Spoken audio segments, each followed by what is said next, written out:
Assistant से actress का सफ़र, मैंने अपनी वज़न कम की, फिर उसके बाद मैं एक्टिंग स्कूल गई और एक्टिंग स्कूल के बाद मैं आई वापस बॉम्बे और संजय सर ने मुझे मंगेश सर से मिलाया।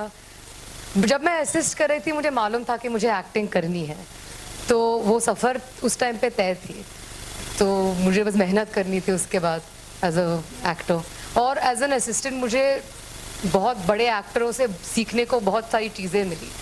एक सेट पे रह के in the form of an assistant, जब प्रियंका चोपड़ा जी, जब दीपिका पादुकोण जी, जब रणवीर सिंह जी मेरे सामने थे, तब मैं उनसे बहुत सीख मिली मुझे। और संजय सर से भी, कैसे वो एक्टर्स से बात करते हैं, कैसे वो उनको डायरेक्शन देते हैं। तो बीइंग एन असिस्टेंट डायरेक्टर उसने बहुत बड़ा पार्ट प्ले किया इन बीइंग एन एक्टर। मैं कुछ भी कहूँ, मेरा आप लोगों पर कंट्रोल नहीं है, so it does not matter मेरे बोलने से क्या होता है।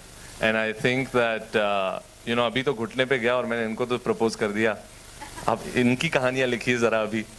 और नो यू नो, जहाँ की नव्या की बात आती है, वो मेरी बहुत अच्छी दोस्त हैं, यू नो मेरी सिस्टर की बेस्ट फ्रेंड है और कॉलेज में उनके साथ अभी पढ़ रही हैं न्यूयॉर्क।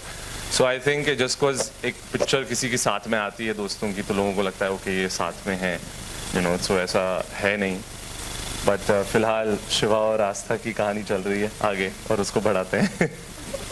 और या आपने पूछा कि मेरे डैड से क्या सीख मिली है whereas it comes to dancing, you know, बचपन से डैड इज समवन जो ब्रेक डांस का जो होल वेव है और जो नया जो ये टाइप ऑफ डांस जो आज लोग कर रहे हैं उसको बॉलीवुड में लाने वाले एक्चुअली मेरे डैड हैं। यू नो, कई लोग ना भी कहेंगे, कई लोग का ये नहीं मानना है, but you know doesn't matter. And you no, मेरी जंग के टाइम से, बोल बेबी बोल, रॉक एंड रोल के टाइम से वो चीज़ें देखना, एंड यू नो उसके बाद भी उन्होंने जो सारी फिल्में की हैं, और उसके बाद बूगी वूगी जो 17 साल चला है, फिर आप उसके सेट्स पे जाते हो, उनके अलावा बाकी डांसर्स को देखते हो, वो जिस तरीके से उनको क्रिटिक करते हैं, उनका काम जज करते हैं, तो उससे जो आपको सीख मिलती है और उन चेंजेस को आप अपने आप में इम्प्लीमेंट करने की कोशिश करते हो। So I think that is very very important. और मैं इतना लकी हूँ कि एक्चुअली मुझे ऐसे प्रोफेसर्स मिले हैं घर पर, जैसे मेरे दादा हो गए और मेरे डैड हो गए, तो उनकी वजह से जो आज यू नो सीख मिली है, वो उसके लिए मैं हमेशा शुक्रगुजार रहूँगा। आई मीन ऑलवेज ऐसे कई लोग होंगे जिन, यू नो, सबके अपने अपने ओपिनियंस होते हैं। कई लोग ऐसे होंगे जिनको ना पसंद है और कई लोग ऐसे होंगे जिनको पसंद है, बट आई थिंक कि हमें एक किताब को उसके कवर से जज करना नहीं चाहिए। एंड आई थिंक जब पिक्चर रिलीज़ होगी और लोग जाके देखेंगे, तो वो यू नो उसके बाद अगर आप कुछ कहें तो फिर मैं समझूं, बट यू नो डोंट जज it before the movie releases. और जब एक बार आप देख लें, काम 25 है। But I think you know, एक बार आप पिक्चर देखें, आप देखेंगे हमने कितनी मेहनत और कितने प्यार से बनाई है, and I'm sure that everyone will love it. Hello, this is Sakshi.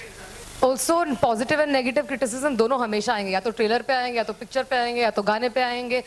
हमको दोनों सुनने चाहिए और जो हमें उस ज़रूरत है उसमें से लेके आगे बढ़ना चाहिए और ज़्यादा मेहनत करना चाहिए। आप अगर नेगेटिव क्रिटिसिज्म है तो, अगर पॉजिटिव क्रिटिसिज्म पॉजिटिव है तो हम बहुत खुश है। यू नो, एक तो to be compared to Ranveer Singh, I think मुझे मेरी जर्नी अभी बहुत बहुत लंबी जो है बाकी है वहाँ तक पहुँचने के लिए। एंड यू नो ऑब्वियसली एक कॉन्फिडेंस मिलता है, but at the same time you know I feel honoured to be even compared to someone who is so big, you know, और उन्होंने इतनी मेहनत की है, इतनी सारी फिल्में की हैं, यू नो। आई थिंक तो होपफुली मुझे भी इन द फ्यूचर अपने टैलेंट दिखाने का मौका मिलेगा। एंड यस, आई थिंक कि दाढ़ी और बियर्ड, लॉन्ग हेयर का जो लुक है, उस वजह से सॉर्ट ऑफ सिमिलैरिटीज़ हैं, बट जब आप पिक्चर जाके देखेंगी तो आप मीज़ान को पाएंगी और शिवा